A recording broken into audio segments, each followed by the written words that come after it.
I would like to begin with a quote from the father of the nation, Mahatma Gandhi, and I quote, "It is when the horizon is the darkest and human reason is beaten down to the ground that faith shines brightest and comes to our rescue. As a nation, we must have faith in India's resilience and capacity to overcome all odds. COVID-19, a virus of the size of 0.12 microns, has crippled the global economy with more than 300,000 dead and economic activity across the world stalled. Once again, central banks have to answer the call to the front line in defense of the economy. The recent release of macroeconomic data that for the first time revealed the damage wrought by COVID-19 brought forward the need for an off-cycle meeting of the Monetary Policy Committee, that is the MPC, in lieu of the earlier scheduled meeting between June 3rd to 5th, 2020. Over the last 3 days, that is 20th, 21st and 22nd, the MPC reviewed the domestic and global developments and their implications for the outlook.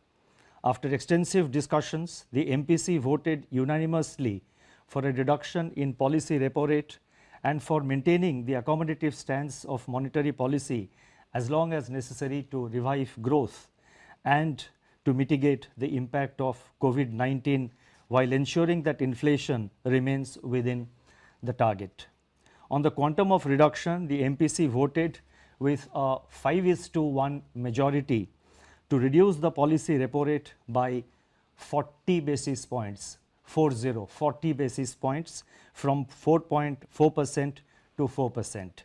Consequently, the MSF rate and the bank rate now stand reduced to 4.25% and reverse repo rate stands reduced to 3.35%. By all counts, the macroeconomic and financial conditions are austere. The global economy is inexorably headed into recession. The global manufacturing PMI contracted to an 11-year low in April 2020. The global services PMI recorded its steepest decline in the history of the index. Among advanced economies that have released GDP readings for Q1 of 2020, contractions were in the range of 3.4% to 14.2%. For emerging market economies, the growth rate ranged between 2.9% and minus 6.8%.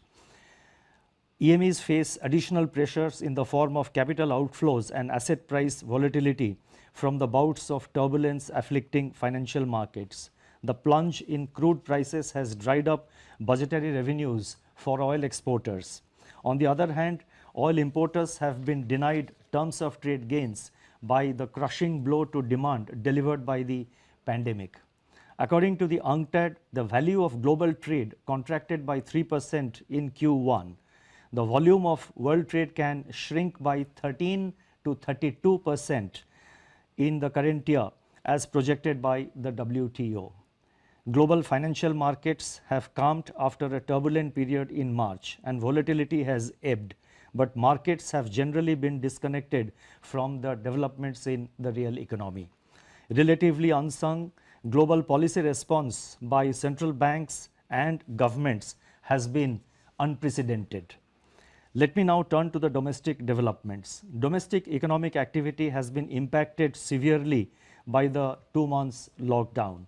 The top 6 industrialized states in India that account for 60% of our industrial output are largely in the red and orange zones. High frequency indicators point to a collapse in demand beginning in March 2020 across both urban and rural segments. Electricity and petroleum consumption, which are indicators of day-to-day demand, have plunged into steep declines. The double whammy in terms of losses of both demand and production has in turn taken its toll on fiscal revenues.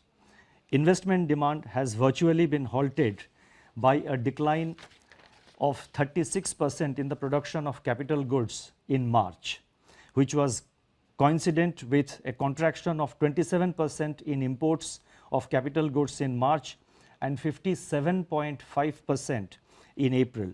This is also evident in a fall of 91% in finished steel consumption in April and 25% shrinkage in cement production during March. The biggest blow from COVID-19 has been to private consumption, which accounts for about 60% of the domestic demand. The production of consumer durables fell by 33% in March 2020, accompanied by a 16% decline in output of non-durables. Similar indications are reflected in surveys of the fast-moving consumer space also. In the production sectors, industrial production shrank by close to 17% in March, with manufacturing activity down by 21%. The output of core industries, which constitutes about 40% of overall industrial production, contracted by 6.5%. In conformity, the manufacturing PMI for April recorded its sharpest deterioration to 27.4, spread across all sectors. The services PMI plunged to an all-time low of 5.4% in April 2020. Amidst this encircling gloom, agriculture and allied activities have, however, provided a beacon of hope on the back of an increase of 3.7% in food grain production to a new record. A ray of hope also comes from the forecast of normal southwest monsoon by the India Meteorological Department. By 10th May 2020, up to which the latest information is available, Kharif sowing was higher by 44% compared to the last year's acreage. Rabi procurement is in full flow in respect of oilseeds, pulses, wheat, benefiting the bumper harvest. These developments will support farm incomes, improve the terms of trade facing the farm sector, and strengthen food security for the country. Going forward, these would also have a salutary effect on food price pressures. The inflation outlook has become complicated by the release of partial information on the Consumer Price Index by National Statistics Organization, obscuring a comprehensive assessment of the price situation. From the incomplete data that have been made available, food inflation, which had eased in January, from its January 2020 peak for next 2 months, that is during February and March. Now suddenly they have reversed and surged to 8.6% in April as supply disruptions took their toll, immune to the ongoing demand compression. Prices of vegetables, pulses, oilseeds, milk and cereals emerged as pressure points. In the external sector, India's merchandise exports and imports suffered their worst slump in the last 30 years as COVID-19 paralyzed world production and demand.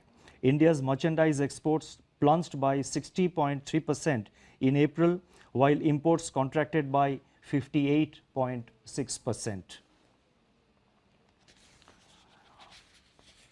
India's foreign exchange reserves have, however, increased by 9.2 billion during 2021, that is from 1st April onwards, and so far, that is up to 15th of May, our foreign exchange forex reserves, they stand at 487 billion US dollars, which is equivalent to 1 year's imports.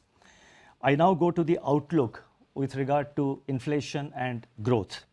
Against this backdrop, the MPC assessed that inflation outlook is highly uncertain. The supply shock to food prices in April may show persistence over the next few months, depending upon the state of lockdown and the time taken to restore the supply chains after relaxation of the lockdown.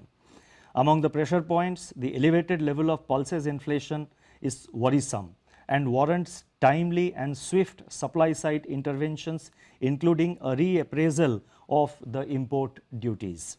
Immediate step-up of open market sales, PDS offtake by FCI to offload some part of excess stocks can also cool down cereal prices and also create room for Rabi procurement. Given the current global demand-supply balance, international crude oil prices, metals and industrial raw materials are likely to remain soft. This would ease input costs for domestic firms.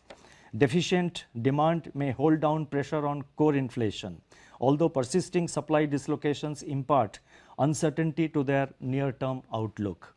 Much will depend on the shape of the recovery after COVID-19. Accordingly, the MPC is of the view that headline inflation may remain firm in the first half of 2020, but should ease in the second half, aided also by favorable base effects.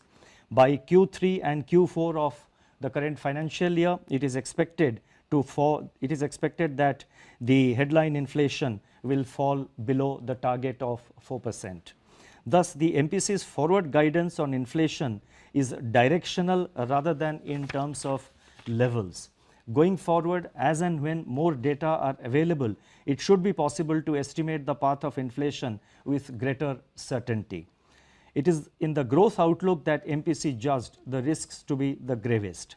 The combined impact of demand compression and supply disruption will depress economic activity in the first half of the year. Assuming that economic activity gets restored in a phased manner, especially in the second half of this year, and taking into consideration favorable base effects, it is expected that the combination of fiscal, monetary and administrative measures being currently undertaken both by the government and the RBI would create conditions for a gradual revival in activity in the second half of 2021. Nonetheless, downside risks to this assessment are significant and contingent upon the containment of the pandemic and quick phasing out of social distancing and lockdowns. Given all these uncertainties, GDP growth in 2021 is estimated to remain in the negative territory, with some pickup in growth impulses in H2 2021 onwards. The end May 2020 release of NSO on national income should provide greater clarity, enabling more specific projections of GDP growth in terms of both magnitude and direction. Much will depend on how quickly the COVID curve flattens and begins to moderate.